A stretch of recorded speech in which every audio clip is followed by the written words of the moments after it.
कल भारत ने अपनी नई पार्लियामेंट इनॉग्रेट करी। आईपीएल के फाइनल्स की बात हो रही थी कल। आप उसको सीएसडी के अंदर क्यों डालना चाह रहे हो आज की तारीख में? आज की तारीख में you want him to go to a physical store and buy why? Opposition parties को भी हक है बोलने का, इनको भी हक है बोलने का। कुछ बीजेपी ने बोला, कुछ कांग्रेस ने बोला, कुछ साउथ की पार्टीज ने, कुछ नॉर्थ की पार्टीज ने। वरना ये तो चलता रहेगा। अभी 1-1.25 साल तक इन्होंने खींच लिया। कुछ समय बाद पता लगेगा second anniversary of the Russia युग। जय हिंद दोस्तों, मैं हूं मेजर गौरव आर्य और आप देख रहे हैं चाणक्य डायलॉग्स। इस वीडियो को लाइक करिए, हमारे चैनल को सब्सक्राइब करिए, बेल आइकन दबाना बिल्कुल मत भूलिएगा दोस्तों। और खासतौर से वो दोस्त जो हमारा वीडियो देखते हैं लेकिन सब्सक्राइब नहीं करते, वो भी सब्सक्राइब करिए। और हमारा जो इंग्लिश का चैनल है द चाणक्य डायलॉग्स इंग्लिश, उस पर भी जाके सब्सक्राइब करिए। अपने दोस्तों परिवार वालों को बताइए कि यहां पे भी जियोपॉलिटिक्स और नेशनल सिक्योरिटी इंग्लिश में डिस्कस होती है। जो हिंदी इतनी आसानी से नहीं समझते उनके लिए हमारा ये इंग्लिश चैनल भी है। अच्छा दोस्तों, आज हम जो पाकिस्तान की क्लास लेते हैं ना रोज, वो तो लेंगे ही लेंगे पाकिस्तान। उसके बिना तो कैसे काम चलेगा? ना आपको मजा आएगा ना मुझे मजा आएगा। और सबसे बड़ी बात, पाकिस्तानियों को भी मजा नहीं आता है ना। अबू जी हम आपको मिस कर रहे हैं, ये बोल देंगे तो अबू जी हम आपको मिस कर रहे हैं। तो पुत्र मिस ना करो, अभी आता हूं तुम्हारे पास, ठीक है? सबकी क्लास लेगा मेजर, रुको। लेकिन दोस्तों आज बड़ा एक अहम मुद्दा है भारत का, भारतीय सेना का। उसके बारे में खबर आई है द इंडियन एक्सप्रेस में, ठीक है जी। और ये खबर है, ये देखिए आपके स्क्रीन पे है, cross staffing of army officers to IAF navy soon. इसमें यह कहा गया है कि बहुत जल्दी एक मेजर स्टेप के तहत आर्मी ऑफिसर्स जो हैं वो they will go to navy and air force. जाहिर सी बात है आर्मी में ऑफिसर बहुत ज्यादा हैं, they can easily afford to 40 क्या, वो मुझे लगता है 100 भी भेज देंगे तो उनको फर्क नहीं पड़ेगा। आर्मी में तो इतने अफसर हैं, दे हैव हाँ यूनिट लेवल पे कम पड़ जाते हैं, लेकिन दुनिया भर में staff and all the floating around enough and more. अच्छा, ये लोग करेंगे क्या नेवी और एयरफोर्स में जाके? यहां पे लिखा है कि हैंडलिंग यूएवीज, ड्रोन जो हैं यूएवीज, है ना, लॉजिस्टिक्स के लिए, रिपेयर के लिए, रिकवरी के लिए, मटेरियल एंड सप्लाईज मैनेजमेंट और बाकी चीजें। क्योंकि जो वेपन सिस्टम्स हैं, UAVs, radars, vehicles, telecommunication equipment, ये ज्यादातर ये सिमिलर हैं, ठीक है? तो ये ताजा खबर है और फौजी व्हाट्सएप ग्रुप्स में इसके ऊपर बड़ा डिस्कशन हो रहा है। कोई कह रहा है अच्छा है, कोई कह रहा है बुरा है। देखिए मैं आपको बताता हूं, ये तो बहुत अच्छी खबर है। पहली चीज, ये बहुत पहले हो जाना चाहिए, तो होता भी है, ऐसी बात नहीं है, लेकिन बड़े कम लेवल पे होता है। मेरे खुद के 1-2 कोस्टमेट्स हैं, कोई नेवी के साथ है, कोई कहीं है, तो ये तो है। और आर्मी के, जाहिर सी बात है मेरे कोस्टमेट्स हैं, मैं ओटीएस से हूं, तो जाहिर सी बात है मेरे कोस्टमेट्स आर्मी के ही होंगे पूरे के पूरे। सो ये होता है, लेकिन इस लेवल पे नहीं होता कि आप बोलें कि साहब इनके रडार इंस्टॉलेशंस, इनके मिसाइल इंस्टॉलेशंस, इनके other things also, army officers वहां पे पोस्टेड होंगे। मैं कुछ सजेशंस देना चाहता हूं। देखिए साहब, मैं तो बहुत जूनियर हूं और छोटा मुंह बड़ी बात, लेकिन पढ़ पढ़ के थोड़ा सा ऐसा लग रहा है कि, और लोगों से बात करके हमारे जो सीनियर्स हैं उनसे बड़ा ज्ञान मिला है, उनसे बड़ी नॉलेज मिली है, तो मैं कुछ बातें रखना चाहता हूं। हो सकता है कि जिसको कहते हैं ना द पास दैट बी, जो एमओडी चलाते हैं या कोई भी सीडीएस के ऑफिस में कोई सुन ले इस बात को। मुझे ऐसा लगता है कि ये जो इंटीग्रेशन है ना आर्मी नेवी एयरफोर्स का, हम जिसको जॉइंटनेस की बात करते हैं आगे चल के, जिसकी वजह से थिएटर कमांड्स, हम लोग इसको एक लॉजिस्टिकल और प्रैक्टिकल अप्रोच से देख रहे हैं। देखिए साहब, लॉजिस्टिकल और प्रैक्टिकल अप्रोच से तो हो ही जाएगा, वो तो होना ही है, वो तो हो जाएगा, उसमें कोई बड़ी बात नहीं है। लेकिन I think the main thing here is the emotional integration. और इमोशनल इंटीग्रेशन बहुत जरूरी है, जिसके ऊपर हम लोग उतनी तवज्जो नहीं दे रहे जितनी होनी चाहिए। फौज में क्या है मैं आपको बताता हूं, नेवी और एयरफोर्स में इतना नहीं है। एयरफोर्स में बहुत कम है, नेवी में थोड़ा सा उससे ज्यादा है, आर्मी में मैक्सिमम है।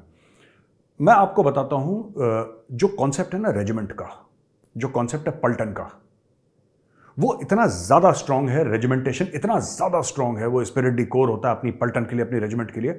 वो चाहे लेफ्टिनेंट हो, ठीक है, वो जेसीओ साहिबान हो, वो सिपाही एनसीओ हो, वो जनरल हो, इस मामले में ऊपर से नीचे सब एक जैसे हैं। मैं आपको बता देता हूं मैं क्या कह रहा हूं, एक जैसे हैं। जो सिपाही है वो भी कहेगा मेरी रेजिमेंट मेरी पलटन, और जो जनरल साहब है ना, जो कोर कमांडर है, जो आर्मी कमांडर है, जो आर्मी चीफ है, वो भी यही कहेगा कि मेरी पलटन है, मेरी रेजिमेंट है। There is a sense of intense pride, right? और ये बहुत जरूरी है लड़ाई लड़ने के लिए। अब मैं थोड़ा सा एक मॉडिफिकेशन यहां पे रिकमेंड कर रहा हूं, without changing the traditions of the army, because मैं आपको एक बात बताता हूं, अगर आर्मी से ना अगर आप इथॉस निकाल दोगे, I cannot comment about air force and navy क्योंकि मेरी इतनी नॉलेज नहीं है एयरफोर्स एंड नेवी की, लेकिन दोस्तों अगर आप इथॉस और रेजिमेंटेशन फौज से निकाल दोगे, अगर आप फौज से उसकी जो स्पिरिट है ना वो निकाल दोगे, तो Indian army will no longer remain Indian army. किसी को भी आप में से जो आप सुन रहे हैं, ये जो आप देख रहे हैं, जो दर्शक हैं, जो श्रोता हैं, अगर आपको ये लगता है कि Indian army is about weapons, Indian army is about technology, या ये टेक्नोलॉजी या वेपन्स के बारे में इंडियन आर्मी है, या इंडियन आर्मी के पास कौन से वेपन्स हैं, और जैसे मैं सोशल मीडिया पे देखता हूँ ना, बच्चे वो दिखा रहे हैं इन्फेंट्री का सोल्जर जंप कर रहा है और पैरा एसएफ का ऐसे बलिदान का, that is a very very small part of Indian army. वो बहुत एक छोटा हिस्सा है, और उसको वहां तक महदूद रखना, वहां तक उसको बोलना कि आप इसी सर्कल में रहेंगे, मुझे लगता है कि बहुत बड़ा अन्याय है भारतीय सेना के साथ। मैं आपको बताता हूं भारतीय सेना है क्या, फिर मैं आपको बताऊंगा मेरे रिकमेंडेशंस हैं क्या, ठीक है ना। इंडियन आर्मी जो दस्तूर हैं फौज के, ठीक है, मेरा अगर रिश्ता 17 कुमाऊं रेजिमेंट से है, ठीक है, तो मेरा रिश्ता फिर 17 कुमाऊं रेजिमेंट से है। जब तक मैं जिंदा, उससे कोई फर्क नहीं पड़ता कि मैंने वर्दी पहनी है नहीं पहनी है, इट डज नॉट मैटर, उससे 1 रुपए का फर्क नहीं पड़ता। मैं 17 कुमाऊं का हूं, और यह भी फर्क नहीं पड़ता कि मैं जिंदा हूं या मर गया। इवन आफ्टर माई डेथ, मेरे मरने के बाद भी जब फौज बोलेगी ना मेजर गौरव आर्या, तो फौज बोलेगी 17 कुमाऊं वाला। ये डीएनए में जा चुका है, अब ये नहीं निकल सकता। पहले मुझे लगता है कि जो भी मिनिस्ट्री ऑफ डिफेंस में कोई भी अगर कोई ब्यूरोक्रेट बैठा है और कुछ भी, उसको ना बहुत जरूरी ये चीज समझना, बहुत जरूरी समझना। इसलिए मैं कहता हूं कि इनको जो कहते हैं ना कि थोड़े समय के लिए हमने वो कर दिया और थोड़े समय के लिए हमने इनको वहां पे गए और फौज के साथ अटैचमेंट कुछ हफ्ते नहीं, you have to spend time in a COB. आपको फौज को समझने के लिए ना, वो आपको डीएमएस बूट पहन के, वो जंगल बूट पहन के, वो रेन के पहन के, वो हाथ में हथियार लेके, और जो आपके सिपाही हैं, जिसको फौज में कहते हैं ना spill the same blood in the same mud, आप फौज को नहीं समझ सकते। किसी को भी ये गलत फहमी है कि 2-3 हफ्ते के लिए फौज में आ गया और उसने इंडियन आर्मी को समझ लिया। भाई साहब, आई स्पेंड 5.5 years, मैं नहीं समझ पाया यार। अगर कोई भी ये कहता है कि ये मेजर गौरव आर्या बहुत बड़ा एक्सपर्ट है, नो, नॉट एट ऑल। या आपको लग सकता है क्योंकि मेरी नॉलेज आपसे ज्यादा है, क्योंकि आप फौज में नहीं थे। लेकिन अगर आप ये जो हमारे ब्रिगेडियर्स हैं, जनरल्स हैं और सीनियर लोग हैं, अगर उनसे आप मेरी नॉलेज कंपेयर करोगे, मेरी नॉलेज उनसे 1% नहीं है यार। मेरी 1% नॉलेज नहीं है, जबकि मैं हथियार पकड़ रखा हूं JNK में, मैंने सर्विस करी है बॉर्डर्स पे, लेकिन मेरी 1% उनसे नॉलेज नहीं है। ये बात सच है, और ये बात मैं कबूल करता हूं। और जहां तक मैं पहुंचा उनके आशीर्वाद से, उनके सपोर्ट से पहुंचा हूं। मैं आपको यही बता रहा हूं। अब ये जो मामला है ना पूरा, कि आर्मी वालों की पोस्टिंग वहां पे कर देंगे, एयरफोर्स में ये काम करेंगे, नेवी में, ये होना चाहिए, लेकिन इसके अलावा और भी चीज होनी चाहिए। और ये हो सकता है मैं थोड़ी सी कंट्रोवर्शियल बात कर रहा हूं, हो सकता है लोगों को ना समझ में आए, लेकिन ये जो इमोशनल इंटीग्रेशन है ना, that is very important. Physical integration हो जाएगा over a period of a decade, आप धीरे धीरे करते रहोगे, ये करो ये करो ये करो, हो जाएगा। What about emotional integration? Emotional integration मैं आपको बताता हूं, 4-5 हमें चीजें करनी पड़ेंगी। और वो किस तरीके से करनी पड़ेंगी?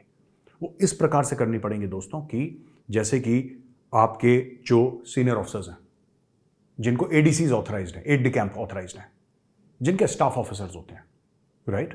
अगर मैं होता, मैं कहता कि जो आर्मी में आर्मी कमांडर लेवल के लोग हैं, ठीक है, who are at the level of army commanders, their ADCs, जो आर्मी वाले हैं, their ADCs should be from the navy and the air force. The staff officers should be from the navy and the air force.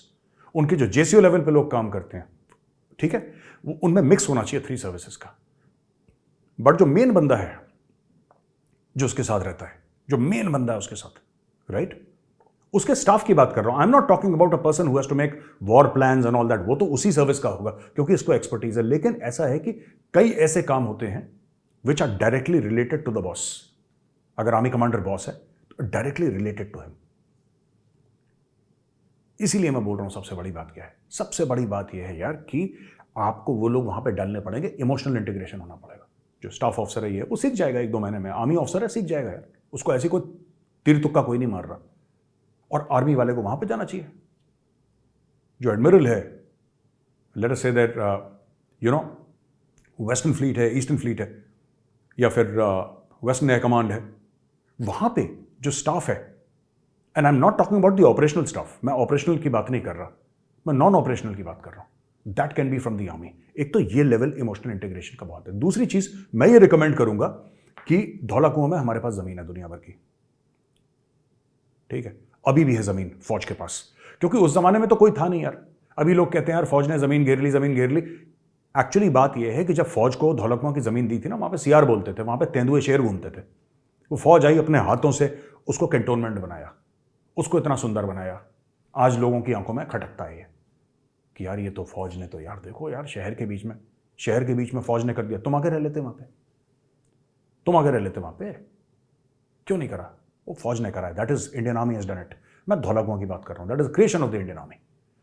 देखिए ऐसा है कि आप cantonments के अंदर जो मैसेज हैं, राइट, अलग अलग यूनिट के अलग अलग मैसेज हैं। एवरी यूनिट, मेरा ये रिकमेंडेशन है, every unit should be allowed to maintain its own mess, क्योंकि उसके साथ ट्रेडिशंस हैं, उसके साथ कस्टम्स हैं, उसके साथ so many things are there which are, but in addition to that एक वहां पे आप बनवाइए 300-400 कमरों का, या जितने का भी आपकी रिक्वायरमेंट है उससे प्लस बनवाइए, क्योंकि रिक्वायरमेंट बढ़ेगी in future, of a professionally run hotel, not by faujis but by professional people, right. अच्छी क्वालिटी का बनाइए। एंड जो टेम्परेरी ड्यूटी पे आ रहा है या जिसको घर नहीं मिल रहा, क्योंकि दिल्ली में घर मिलने में टाइम लगता है, यहां पे वेटिंग है, तो हो सकता है 1-2 महीने वेट करना पड़े, किसी को 3-4 महीने वेट करना पड़े। People should stay there, army, navy, air force, ये जब तक साथ नहीं रहेंगे ना, मैं इमोशनल इंटीग्रेशन की बात कर रहा हूं, हमें ये तौर तरीके निकालने हैं कि इमोशनल इंटीग्रेशन कैसे होगा। अभी बोला कि जी साहब ब्रिगेडियर्स एंड अबव अपने उसके लाइन यार्ड नहीं पहनेंगे, हो सकता है उससे फर्क पड़े, हो सकता है ना पड़े, आई डोंट नो। लेकिन ये बात भी सच है यार कि जब तक एक साथ नहीं रहेंगे ना, ये एक साथ नहीं रहते, एक साथ रहना जरूरी है। काम आपका अलग हो सकता है, combined cantonments, why don't we look at combined cantonments? जैसे आपके, अब तो कह रहे हैं कि मिलिट्री स्टेशंस कंटोनमेंट्स हट रहे हैं, ये सब हो रहा है, चेंजेस हो रहे हैं, बट जैसे आपने देखोगा आर्मी का कंटोनमेंट तो army army army army army है सिर्फ। नेवी एयरफोर्स का कोई एक बंदा पोस्टेड होगा तो होगा वहां पे, एयरफोर्स का अलग नहीं। जब आप इनके परिवार साथ में मिलेंगे, इनके बीवी बच्चे साथ में मिलेंगे, ये शाम को मिलेंगे साथ में, ठीक है, फौज में इनके साथ में फंक्शंस होंगे, तब जाके इमोशनल इंटीग्रेशन होगा। इमोशनल इंटीग्रेशन ऐसा नहीं होता, या आपने बोला कि सिर्फ प्रैक्टिकल इंटीग्रेशन है, वो जाके वहां पे मिसाइल चलाएगा, मिसाइल तो चला ही देगा वो यार, उसकी जिंदगी भर की ट्रेनिंग है। जो आर्मी वाला है वो तो मिसाइल फायर कर ही देगा। एयरफोर्स वाला है जो रडार में एक्सपर्ट है या किसी और चीज में एक्सपर्ट है, वो तो फौज में भी जाएगा, कर ही देगा। But what about the aspect of emotional integration? एक तो ये बात है। तीसरी चीज मैं कहना चाहता हूं, जो CSD है ना, जो फौज चलाती है एक्स सर्विसमैन के लिए, और सब लोग CSD की फैसिलिटी, ये CSD का जो मामला है ये बहुत मिसमैनेज्ड है। CSD होनी चाहिए, लेकिन CSD इस सूरत में नहीं होनी चाहिए।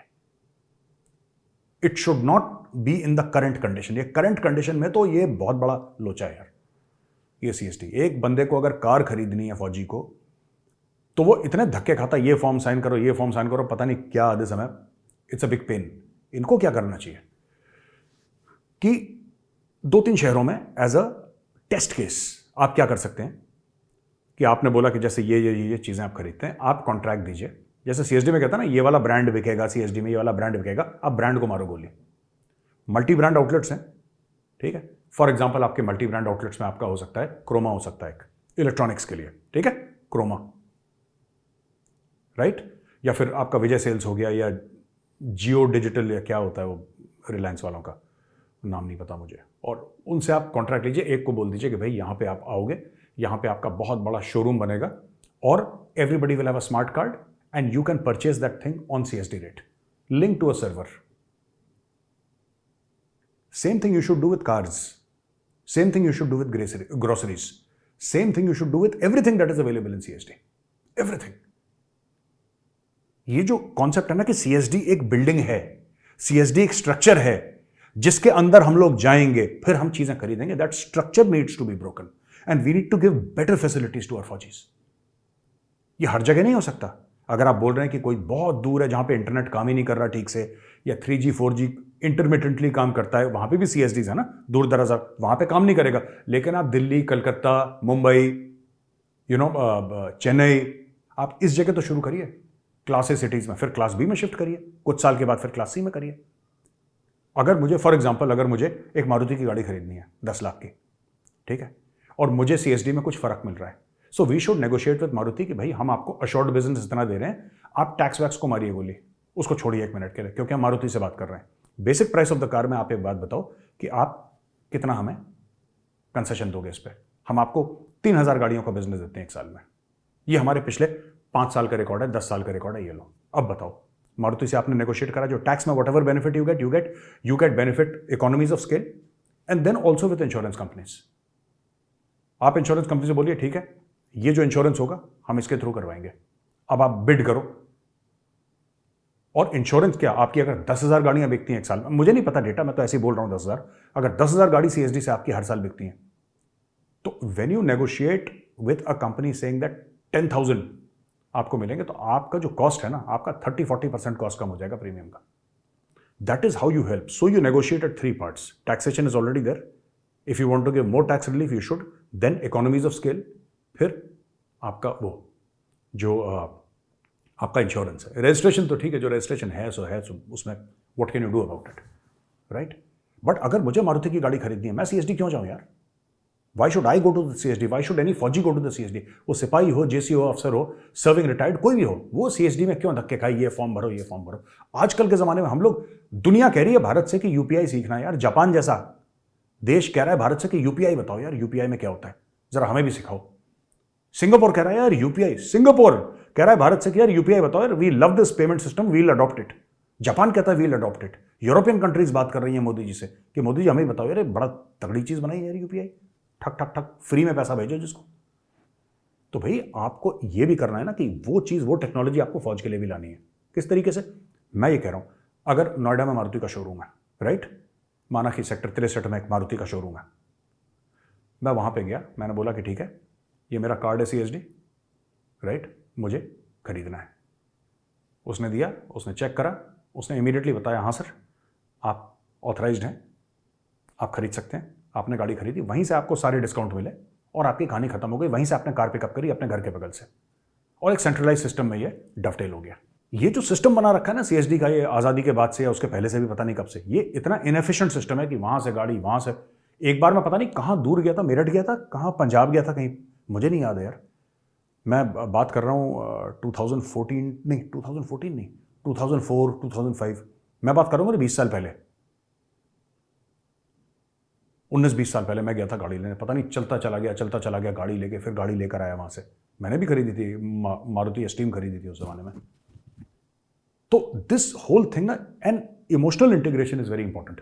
हम सिर्फ जो बात करते हैं ना कि यार ये ना फिजिकल इंटीग्रेशन हो जाएगा फोर्सेस का, वो तो हो ही जाएगा, आप हुक्म दोगे वो तो हो जाएगा, लेकिन दिल से दिल कैसे मिलाना है? आर्मी, नेवी और एयरफोर्स वाले एक साथ बैठेंगे ना, उनका मिशन तो एक ही है ना, देश को प्रोटेक्ट करना। इमोशनल इंटीग्रेशन ऐसे होगा जब साथ में बैठेंगे, इनको साथ में बैठाना जरूरी है। अभी भी हो रहा है, ऐसी बात नहीं है। स्टेशन मैसेज हैं जहां पे लोग रहते हैं, नहीं, it needs to be done in a better manner. We need to give more facilities to the faujis, वो किसी भी रैंक ऑफ, वो ऑफिसर हो, जवान हो, जेसी हो, we need to give better facilities, उनको ज्यादा फैसिलिटीज देने की जरूरत है। और ऐसे नहीं कि सीएसडी में, मुझे बहुत बुरा लगता है, मैं बता रहा हूं, अगर कोई सुन रहे हैं एमओडी में जो ब्यूरोक्रेट्स पॉलिसीज बनाते हैं, मुझे ना बहुत खराब लगता है। वो बंदा है यार, वो सिपाही है, उसने एनसीओ, जेसीओ साहिबान अफसर, उसने जिंदगी निकाल दी फौज में यार, वो लाइनों में खड़ा है। Why can't he go to, अगर उसको जो भी खरीदना है, why can't he just go to, अगर उसको ग्रोसरीज खरीदनी है या सीएसडी रेट पे कुछ खरीदना है ना, तो आप ऐसे, आपके जो और हैं, जिस तरीके से आपके ये होते हैं ना मल्टी ब्रांड रिटेल स्टोर्स होते हैं जिसमें साबुन वाबुन ये सब 10 किस्म की चीज़ें मिलती हैं, आप उनके साथ टाई अप करो, वो अपना कार्ड देगा, वहीं से बिलिंग करवा के निकल लेगा। उसको सीएसडी में जाने, आप उसको सीएसडी के अंदर क्यों डालना चाह रहे हो आज की तारीख में? You want him to go to a physical store and buy why? ये सब मैं बता रहा हूँ, ये मैं बोलना नहीं चाह रहा, फिर वो बात कॉन्ट्रोवर्शियल हो जाएगी, लेकिन मुझे ऐसा लगता है कि ये सब करना चाहिए। अच्छा दोस्तों, ये तो फौज की बात हो गई, दिल की बात थी यार, मैंने आपके साथ शेयर कर ली। अब आते हैं पाकिस्तान पे। ये भी बहुत ज़रूरी है यार, क्योंकि ना जब तक यौम तकबीर, एक पाकिस्तान ने कल एक फिर से लतीफ़ा सुनाया दुनिया को। अब आप देखना पाकिस्तान ने क्या मनाया, यौम तकबीर। द नेशन इज फर्वेंटली, ये कल की खबर है, नेशन इज फर्वेंटली सेलिब्रेटिंग यौम तकबीर टुडे संडे, आज मंडे है ना, कल बनाया था इन्होंने, which marks the historic day when Pakistan conducted successful nuclear tests in the hills of Chagai 25 years ago. ये कौम बिल्कुल अजीब सी हो गई है यार। आपने अगर न्यूक्लियर ब्लास्ट करा है, जो पाकिस्तान ने करा था, ये सेलिब्रेट करने वाली चीज होती है? कल भारत ने अपनी नई पार्लियामेंट इनॉग्रेट करी। आईपीएल के फाइनल्स की बात हो रही थी कल, यहां पे डेमोक्रेसी का पर्व मनाया जा रहा था यहां पे, and with all the flaws of our democracy. यार जो हमारी डेमोक्रेसी में 10 दिक्कत है ना, किसी ने बोला हम आएंगे ही नहीं, वो किसी को लेकर कंट्रोवर्सी हो गई, कुछ हो गया, ऐसा हो गया, वैसा हो गया, दुनिया भर की चीजें वो डेमोक्रेसी में चलता है, दैट्स ऑल राइट। वो चिक चिक पिक पिक चलती रहती है और सबको हक है बोलने का यार। ऑपोजिशन पार्टीज को भी हक है बोलने का, इनको भी हक है बोलने का। कुछ बीजेपी ने बोला, कुछ कांग्रेस ने बोला, कुछ साउथ की पार्टीज ने, कुछ नॉर्थ की पार्टीज ने। ये खिचड़ी पकती रहती है डेमोक्रेसी में, that's okay and it's healthy for democracy कि लोग एक दूसरे को क्वेश्चन करें, चाहे वो आपको क्वेश्चन, मुझे क्वेश्चन लॉजिकल लगे ना लगे, that is irrelevant, that is irrelevant. हमें क्या लगता है, दैट इज इररेलेवेंट। जिसको हक है लीडर्स को पूछने का सवाल पूछेंगे, that's okay, but we inaugurated a parliament, ठीक है, रिकॉर्ड टाइम में बन गए, आई थिंक 2-2.5 साल में, 3 साल में बन के खत्म हो गई, वो पार्लियामेंट बन गई। सेंट्रल विस्टा का प्रोजेक्ट, राइट। और आप बाकी चीजें देखिए किस तरीके से ये आईपीएल पूरा चला। फिर हमारी खबर आई टेस्ला की कि टेस्ला सेज, पिछले हफ्ते की तो खबर है, टेस्ला सेज दैट हम इंडिया में मैन्युफैक्चरिंग करेंगे। पिछले साल टेस्ला आई थी, एलॉन मस्क ने बोला था प्रधानमंत्री जी को कि नहीं, हम चाइना में बनाएंगे लेकिन इंडिया में बेचना चाहते हैं, क्योंकि हम टेस्ट करना चाहते हैं, हम जरा टेस्ट करना चाहते हैं कि इंडिया का मार्केट तुम टेस्ट करोगे। यहां पे मर्सिडीज बनती है, बीएमडब्ल्यू बनती है, ऑडी बनती है, वॉल्वो बनती है, दुनिया का हर एक ब्रांड इंडिया में बनता है, तुम्हें टेस्ट करना है। इतनी खाज हो गई तुम्हें टेस्ला वालों। भारत आना है, तमीज से आओ हमारी शर्तों पर, वरना गेट आउट। तो उनको भी समझ में आ गया कि ये लोग तो मानेंगे नहीं। दूसरा, अमेरिका ने चीन को चाबी दे रखी है, अब एलॉन मस्क है तो अमेरिकन, तो धीरे धीरे धीरे वहां से अच्छा जमीन दे दो, तो ठीक है। तो टेस्ला इंडिया में आ रही है। आपने रिसेंटली सुना किस तरीके से टाटा कूद गया एप्पल के फोन्स बनाने में, एप्पल स्टोर खोल गया यहां पे। तो मैं ये कह रहा हूं कि जो इंडिया, मैं कंपेयर नहीं कर रहा इंडिया और पाकिस्तान को यार, मेरा कोई इंटेंट नहीं, मैं कभी करता भी नहीं कंपेरिजन, ठीक है। मैं वन वे पाकिस्तान की क्लास लेता हूं, मैं कभी कंपेयर नहीं करता। ये खुजली पाकिस्तानियों को है ना कि इंडिया देखिए कहाँ पहुंच गया है, हम कहाँ पहुंच गए हैं, वो कहाँ खड़ा है, हम कहाँ खड़े हैं, कौन लेटा है, कौन बैठा है, दिन भर यही बात करते हैं वो लोग। आई डोंट नो, मैं वन वे क्रिटिसाइज करता हूँ and I hope somebody in Pakistan is listening. जो मैं डेली ना बैठ के फजूली आती है वो, ये वो, अब क्या है यार, ये बोलते रहते हैं हम लोग, अब पता नहीं वो सुनते नहीं सुनते, मुझे नहीं पता। गालियाँ ज़रूर देते हैं मुझे रोज़। पर मैं एक बात ये कहना चाहता हूँ ना कि आप देखिए इंडिया की पिछले सिर्फ 1 महीने में देख लीजिए कितनी अचीवमेंट्स हैं, और पाकिस्तान 1 महीने में उन्होंने अपना मुल्क जला लिया और अब ये सेलिब्रेट कर रहे हैं यौम तकबीर, और अपने बच्चों को फिर झूठ पढ़ाएंगे कि इंडिया हमें अटैक करने वाला था। फिर हम, बात यह है कि इंडिया ने न्यूक्लियर टेस्ट करे 5, पाकिस्तान ने कर दिए 6, कहानी खत्म हो गई। आपने इंडिया में देखा कहीं डिस्कशन हुआ इसका? और हम उस समय न्यूक्लियर पावर नहीं बने थे, हम 1974 के न्यूक्लियर पावर हैं। बुद्धा स्माइल्स, जब इंदिरा गांधी ने टेस्ट करवाए थे, पहले श्रीमती इंदिरा गांधी हमारी प्राइम मिनिस्टर थी, उन्होंने टेस्ट कंडक्ट करवाए थे उस समय। India became a de facto power, a nuclear power. I am using the word de facto loosely here, so don't say that according to this de facto and de jure, ये सब story मत में जाइएगा आप लोग। बस मैं आपको सिर्फ ये बता रहा हूं कि 1974 में इंडिया ने न्यूक्लियर ब्लास्ट कर चुका था India. So as far as Pakistan is concerned, we are decades ahead, we are decades ahead. कहने की बात यह है कि आपके पास मिनिमम डेटरेंट आ गया, कहानी खत्म हो गई। इसमें सेलिब्रेट, एक आपने दिन बनाया जिसमें पूरे मुल्क ने सेलिब्रेट करा, फर्वेंटली सेलिब्रेटेड, यानी कि बिल्कुल जोश और जुनून और बिल्कुल इसको कहते हैं रिलीजियस फर्वर के साथ सेलिब्रेट। क्या बदतमीजी है यार, और क्या बेवकूफ़ी, और क्या बदतमीजी तो नहीं कहूँगा, दिस वेरी जुवेनाइल, क्योंकि और कुछ है नहीं सेलिब्रेट करने के लिए पाकिस्तान में यार। क्या सेलिब्रेट करेंगे वो लोग कि हमारे एक्सपोर्ट्स 100 बिलियन के हो गए, ये सेलिब्रेट करेंगे? या इवन 1 बिलियन के हो गए, 100 बिलियन तो बहुत बड़ी बात बोल दी मैंने गलती से, क्या बोलेगा पाकिस्तान? तो ये मुझे बड़ा फनी लगा यार कि ये लोग कह रहे हैं कि हमने बम बना दिया, ये इसी में ये बम बना दिया। They are only busy in all this nonsense, ठीक है। अच्छा, पाकिस्तान में 22 लोग हर्ट हो गए, डेरा इस्माइल खान में सुसाइड अटैक हो गया साहब, 22 लोग जख्मी हैं। अभी तक किसी के मरने की खबर नहीं आई, पर 22 लोग जख्मी हैं। तो पाकिस्तान में इस लेवल पे भी ट्राइबल एरियाज में खासतौर से सुसाइड अटैक्स हो रहे हैं, राइट।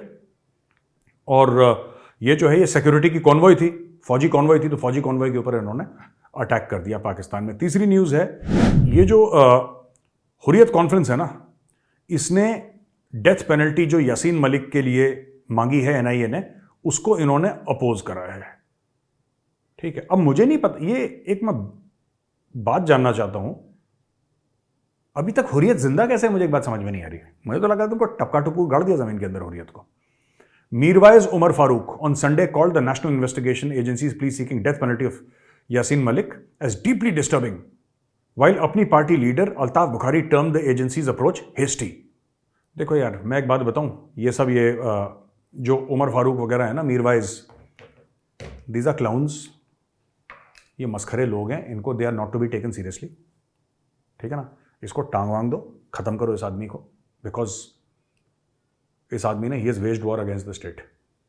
ठीक है, और मैं कह रहा हूं ये मीरवाइज को जेल में डालो, बोल कैसे रहा है मुझे समझ में नहीं आ रहा। इसको जेल में डालो ना मीरवाइज को, इसके ऊपर भी 100 केसेस होंगे, लगाओ 100 केसेस को, सड़ना तो जेल के अंदर। ये जितने भी हुर्रियत वाले हैं कश्मीर में, all of them deserve to be in jail forever. और जिसको टांगना है, जिसने एक्चुअली कैपिटल ऑफेंसेस कमिट करे, उनको टांगो आप। Seek maximum penalty in every case, maximum penalty. ठीक है, दीज आर पाकिस्तानी एजेंट्स, ये दुश्मन के एजेंट हैं, और इनके साथ वही काम होना चाहिए जो दुश्मन के एजेंटों के साथ होता है। ये पता नहीं हम लोगों ने क्या डेमोक्रेसी का मजाक उड़ा रखा है कि मीरवाइज उमर फारूक ये कह रहे हैं कि जनाब ये तो बहुत गलत हो गया। अबे गलत तेरे साथ होगा, अभी रुक जा, जस्ट वेट, अभी तो शुरू नहीं हुई ना, अभी चाबी देना शुरू नहीं हुआ ठीक से। तो ये खबर है। एक और खबर है दोस्तों की, रूस ने ना जबरदस्त ड्रोन अटैक करा कीव पे। तो Kyiv is the capital city of Ukraine, और वहां पे लगातार इन्होंने वो करा है, हिट करा है, और ड्रोन से हिट करा है। काफी कुछ ड्रोन्स कहते हैं कि 54 ड्रोन, 54 ड्रोन्स, कामेकाजी ड्रोन्स यानी सुसाइड ड्रोन्स उन्होंने मारे थे। 52 उसमें से गिरा दिए यूक्रेन ने, ऐसा यूक्रेन का कहना है, और 2 ड्रोन जो है वो बिल्डिंग में घुस गए। देखिए इससे पता है क्या है, और 2 हाई राइज बिल्डिंग्स में आग लग गई और काफी डैमेज हो गया। देखिए बात ये नहीं है कि 54 से 52 उन्होंने गिरा दिए, बात यह है कि अब कीव पे अटैक करें Russians. The Russians are now going in for the kill after 1 year. There would be frustration in the Russian ranks also, वो भी परेशान होंगे, कह रहे इतने 1 साल से ड्रामा चल रहा है, but now they have started hitting Kyiv, now they have started hitting Kyiv. And what they need to do, देखिए मैं आपको बात बताता हूं, what they need to do is the Russians, either you end this war or you finish this war. दोनों में बहुत जमीन आसमान का फर्क है यार। या तो आप खत्म कर दो लड़ाई को, या खत्म कर दो दुश्मन को। अब ये बहुत लंबा खिंच गया है, एंड अगर आपको कीव को बॉम्ब करना है, then you figure out ways to bomb Kyiv, you figure out how to dismantle that Ukrainian government structure. वरना ये तो चलता रहेगा। अभी 1-1.25 साल तक इन्होंने खींच लिया, कुछ समय बाद पता लगेगा 2nd anniversary of the Russia Ukraine war, हम वो फिर टेलीविजन स्टूडियोज में बैठ के डिस्कस कर रहे होंगे फालतू की चीजें। तो it's time the Russians got their act together and never take your enemy for granted. यार कितना भी छोटा हो, don't take your enemy for granted unless that enemy is Pakistan. Don't take the enemy for granted. ठीक है, तो दोस्तों ये आज की कुछ खबरें थी। जो फौज वाली मैंने बात बताई ना, something very close to my heart, तो मैं उसको शेयर करना चाह रहा था आप लोगों के साथ। अगर आपको वीडियो पसंद आए दोस्तों, वीडियो को लाइक जरूर करिएगा, और अपने फौजी फ्रेंड्स को ना ये वाला भेजिएगा। अगर आपका कोई भी फौजी फ्रेंड है, इसको निकाल के वीडियो को डाउनलोड करके जैसे भी आपको फॉरवर्ड करना है, ये जरूर करिएगा, क्योंकि आपके फौजी फ्रेंड्स या जो भी आप फौजियों को जानते हैं, उनके काम की बात है जो मैंने बताई थी। I hope that I have their blessings and I have their, if not support, at least agreement that I think veterans and, क्योंकि सर्विंग वालों का तो हो ही जाता है वैसे, because they are in service and all that. I think veterans का जो द होल CSD एक्सपीरियंस, जो वेटरन्स की CSD एक्सपीरियंस है, that is not very pleasant. ठीक है, it has to be seamless, it has to be like going into a shopping mall. अब यहाँ पे नोएडा का सबसे बड़ा मॉल है, क्या बोलते हैं उसको, DLF मॉल है हमारा। ठीक है, DLF mall should be, DLF mall के अंदर अगर क्रोमा है, and if a veteran wants to buy a television CSD का, अगर उसको CSD के थ्रू टीवी खरीदना है, तो वेटरन शुड फील फ्री कि आप क्रोमा में जाओ और क्रोमा में अपना टीवी सेलेक्ट करो, उसको अपना स्मार्ट कार्ड दो, एक्स सर्विसमैन वाला जो स्मार्ट कार्ड होता है, आप स्मार्ट कार्ड पकड़ो और वहां से खरीदो ना, वहां से खरीदो आप। You just give it and you buy from Croma, you buy from Vijay Sales, you buy from Jio, और you buy from any one of these 10-15 things, या जो भी जहां पे अवेलेबल है, वहां से खरीदो ना। क्यों किसी को लाइन में लग के जाना है कहीं किसी दूर दराज store? It should be seamless. Use information technology to benefit veterans, मेरा नेट ये कहना है। अगेन, तो वीडियो पसंद आए दोस्तों तो उसको लाइक करिए, हमारे चैनल को सब्सक्राइब करिए, बेल आइकन दबाना बिल्कुल मत भूलिएगा। जय हिंद, वंदे मातरम, भारत माता की जय।